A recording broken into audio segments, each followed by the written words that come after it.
Hello everyone, my name's Beverly Law. Welcome to imagination. Today we're going to talk about the Seven of Swords, but before we do that, we'll do our quick pre-exercise, which is a flip of my Russian divination coin here. And I need you to formulate your yes or no question you want answered. So don't keep it long-winded, just yes or no answer is going to come, and sometimes maybe. So go ahead, formulate the question in your mind. Here we go. Today, the answer is yes. So whatever question you had in your mind for this particular video, today's answer is yes.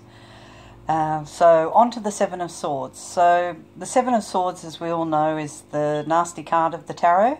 That's basically telling you have a liar, cheater or thief in your midst. And these people, they don't often change, especially if they get past the age of 40.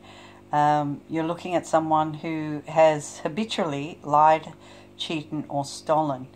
With theft, it doesn't have to be financial theft all the time. It can be emotional theft, a theft of your time, a theft of your generosity. It can be a theft on many different levels. It doesn't always have to be just a strict someone's opening up your purse and taking your money type of thing. So, or your bank account, worse still. With the Seven of Swords person, they basically, the background of the story is they go into the enemy camp and steal the weapons to get the upper hand. And so that's what the Seven of Swords person's trying to do. He's trying to get the upper hand, whether it be financially or in any other aspect. Their objective is to win. And you'll see in the card too that this person is actually a hasty person, and funnily enough, it means that they're going to get caught because they're leaving evidence behind. That evidence is going to be found, whether by the wife, the mistress, whoever, and they're going to basically sneak away thinking that they've won, when in fact they're just sneaking away, looking behind. They basically run into a trap. That's the nature of what the Seven of Swords card means. It's not someone who's actually going to get away with it. It's someone who's leaving behind evidence of their wrongdoing and blindly running towards the front with their head turned towards their misgivings. So Seven of Swords people, the strategy there is, if you know you've got a liar, cheater or thief on your hands and this person's older, chances of them changing is so minute, it's not even worth sticking around for. The Seven of Swords guy usually has no conscience about what they're doing. They don't even see that they're going to get caught. They just basically think that they're smarter than everyone else and that they're going to get away with these behaviours of theirs. I can give you an example actually. I have a Seven of Swords person watching these videos, studying them, and their intention is to use it to take money from another person. And in doing that, they have no idea what they're getting themselves into, but their objective is to watch these videos, use the content to gain monetary wealth from their subscribers, or mine, who are fully protected by my genies. So while my genies only go up to category 5 in sales, I myself own category 7 genies, and they basically are the commanders of the other genies. So if you have malicious intent coming to this channel and going to steal these videos to benefit financially from someone else's downfall, well, you are in for a treat. That's all I can say. So Seven of Swords people can come in many, many different forms. They don't have to come as your relationship partner. It can come as your priest, someone you trust deeply, or someone you have a relationship with. The Seven of Swords person really believes in all earnest that they're going to get away with what they've done, And if you're on the receiving end of someone behaving this way, you know, buoy to them, because you will find out eventually. And if you decide that that behaviour is acceptable, you'll take them back. And if you have very strict boundaries and limitations, you're not going to find that behaviour acceptable. Seven of Swords behaviour can be forgiven, but you really have to assess, is this person going to continue on in this vein, using that as the excuse for their carry-on, whatever their excuse they've given you, and if is it worth forgiving?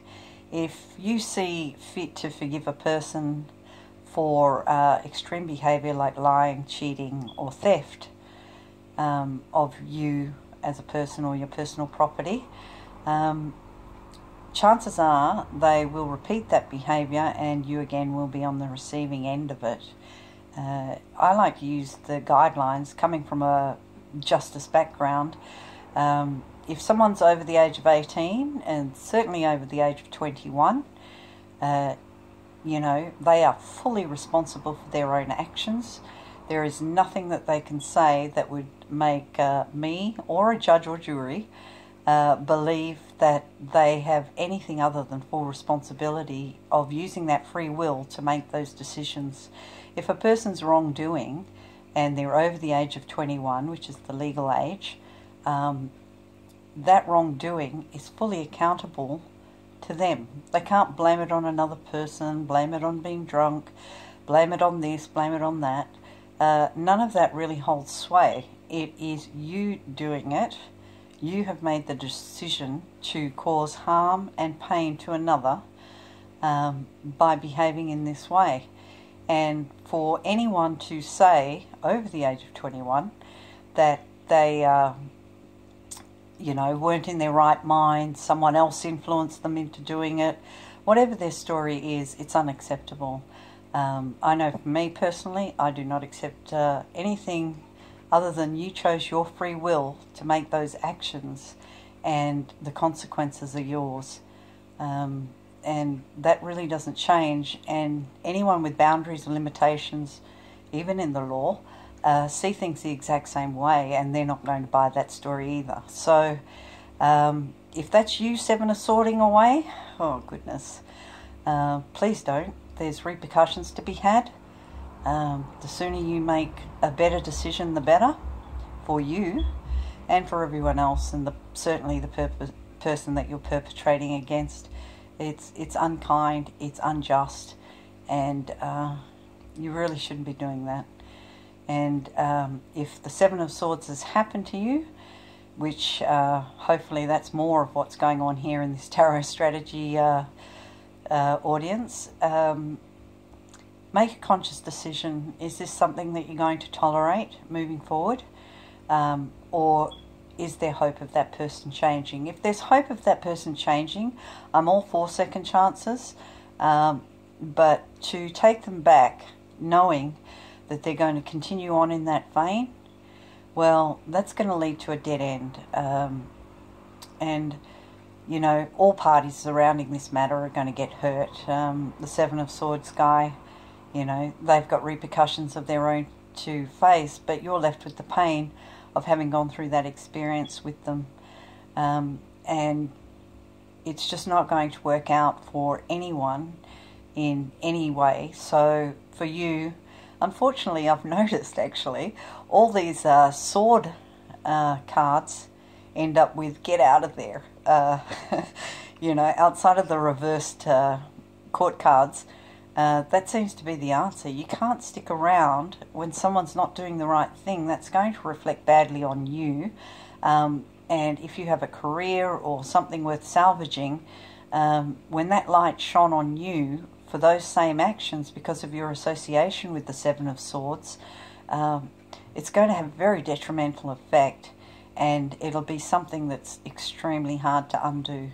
So if you up against the Seven of Swords person, and especially over the age of 40, as I said, where behaviours have been well ingrained at this stage, decisions have been made to act this way, you get to the midlife crisis and there's no change, well, there's only one outcome, and it's not a very good one for any party. So with the Seven of Swords, geez, redundancy, once again, get out of there, get away from that person.